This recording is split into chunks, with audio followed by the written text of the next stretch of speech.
Nakaka-alarma na raw mga kaso ng mga inaabandon ng baby. Kanina may isa na naman pong sanggol na inabandona at nakita ng mga batang nagkakalkal ng basura.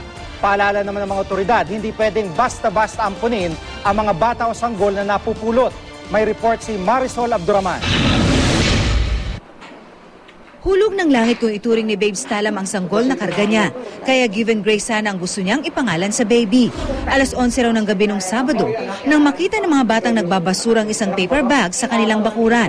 Kamutik na nga raw itong bitbitin ng mga bata sa pag-aakalang basura lang ang supot. Pero may biglang umiyak. Putla, kulay, puso ng saging, parang ganon. Tapos yung buhok niya may dugo po. Bagong panganak siya dati? Yes. Kasi yung niya, yung damit na pinabalutan sa kanya, mainit-init pa yung dugo. Nakabalot lamang daw ng itim na t-shirt ang bata at may pusod pa. Agad daw niyang inireport sa barangay at sa pulis ang nakitang sanggol saka dinala sa ospital. Kanina, dinala ang sanggol sa Manila City Social Welfare Office. Nakausap natin mismo yung director ng ospital. According to him, yung bata in good condition. No? Maganda yung kondisyon ng bata. Dinala rin agad sa Reception Action Center ng DSWD Manila ang sanggol upang alagaan.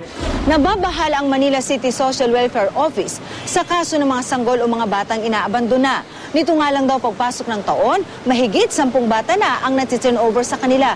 Hindi pa raw dito kasama ang bilang mga posible pang nakitang mga bata na hindi na i-report sa kanilang tanggapan. Minsan nga 4-year-old, 5-year-old nililigaw parang pusa Minsan yung bata palakad-lakad lang, idiwan sa isang tabi, hindi na binalikan. Very alarming yan kasi buhay yan Pero paalala ng mga otoridad, hindi basta-basta pwedeng angkinin ang mga batang ibinibigay o di kaya inaabandona.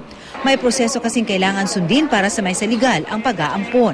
Kaya sakaling may makita kayong abandonadong sanggol o bata, agad i-report sa mga kinauukulan. Marisol Abduraman, GMA News.